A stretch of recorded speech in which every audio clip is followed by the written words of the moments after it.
एक बार हस्तिनापुर के राजा दुष्यंत शिकार खेलने जंगल में गए। जिस जंगल में वे शिकार के लिए गए थे उसी जंगल में कण्व ऋषि का आश्रम था।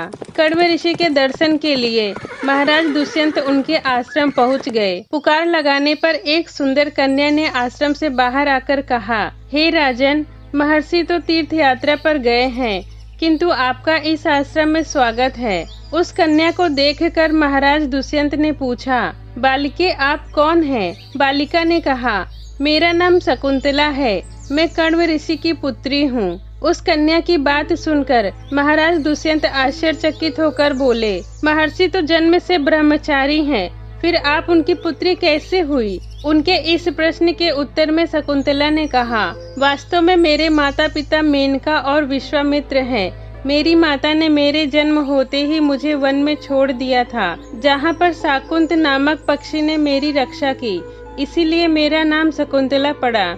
उसके बाद कण्व ऋषि की दृष्टि मुझ पर पड़ी और वे मुझे अपने आश्रम में लेकर आ गए। शकुंतला के वचनों को सुनकर महाराजा दुष्यंत ने कहा, हे शकुंतला, तुम क्षत्रिय कन्या हो, तुम्हारे सौंदर्य को देखकर मैं अपना हृदय तुम्हें अर्पित कर चुका हूँ।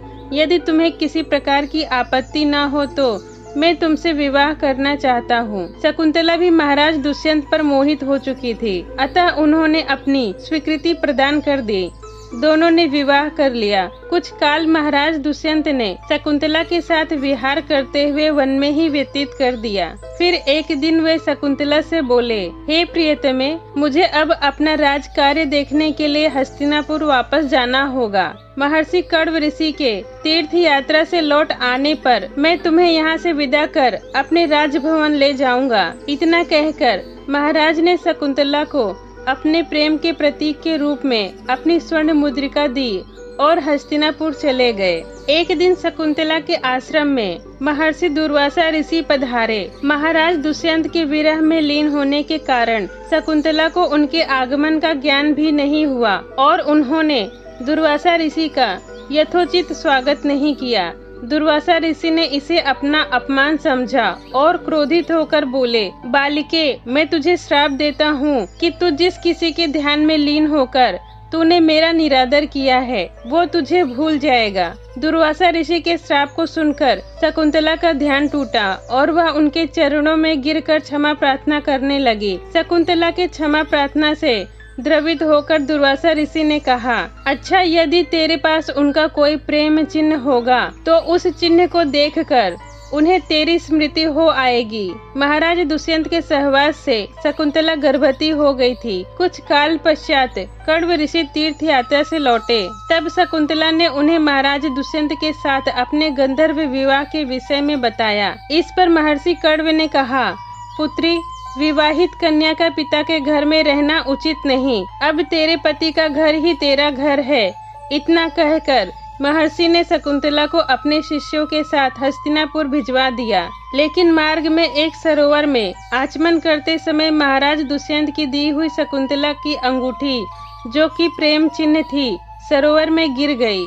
उस अंगूठी को एक मछली ने निगल लिया। महाराज दुष्यंत के पास पहुंचकर कण्व ऋषि के शिष्यों ने शकुंतला को उनके सामने खड़ा कर दिया और कहा, महाराज, शकुंतला आपकी पत्नी है, आप इन्हें स्वीकार करें। महाराज तो दुर्वासा ऋषि के श्राप के कारण शकुंतला को भूल चुके थे, अंतः उन्होंने शकुंतला को स्वीकार नहीं किया और उन पर अर्नगत आरोप लगाने लगे। शकुंतला का अपमान होते ही आकाश में जोरों की बिजली कड़क उठी और सबके सामने ही उनकी माता मेनका उन्हें उठा ले गई। उधर जिस मछली ने शकुंतला की अंगूठी को निगल लिया था, एक दिन वह मछली एक मछुआरे के जाल में फंस गई।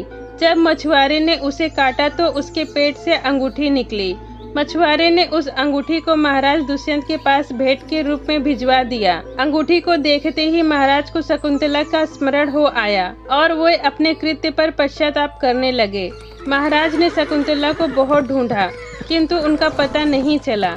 कुछ दिनों के बाद देवराज इंद्र के निमंत्रण पर देवासुर संग्राम में उनकी सहायता करने के लिए महाराज दुष्यंत इंद्र की नगरी अमरावती गए। संग्राम में विजय प्राप्त करने के पश्चात जब वे आकाश मार्ग से हस्तिनापुर लौट रहे थे तो मार्ग में उन्हें कश्यप ऋषि का आश्रम दिखाई दिया। उनके दर्शन के लिए वे वहां रुक गए। आश्रम में एक सुंदर बालक एक भयंकर शेर के साथ खेल रहा था। मेनका ने जब शकुंतला को महाराज दुष्यंत के महल से उठाया था, तब उसे कश्यप ऋषि के आश्रम में लाकर छोड़ दिया था तथा वह बालक शकुंतला का ही पुत्र था। उस बालक को देखकर महाराज के दिल में प्रेम की भावना उमड़ पड़ी।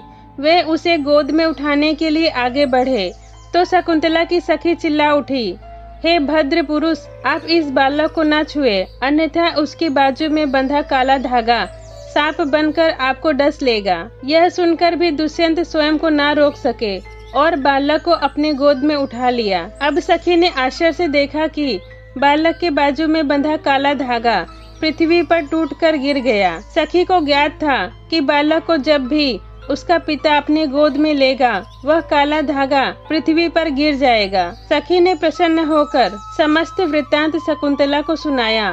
शकुंतला महाराज दुष्यंत के पास आई। महाराज ने शकुंतला को पहचान लिया। उन्होंने अपने कृत्य के लिए शकुंतला से क्षमा प्रार्थना किया और कश्यप ऋषि की आज्ञा लेकर शकुंतला और अपने पुत्र के साथ हस्तिनापुर चले गए। दोस्तों, आपको ये कहानी कैसी लगी कमेंट में जरूर बताएं। वीडियो पसंद आई हो तो लाइक करें। ऐसी ही कहानियों के लिए मेरे चैनल को सब्सक्राइब करें। ये वीडियो देखने के लिए आपका धन्यवाद।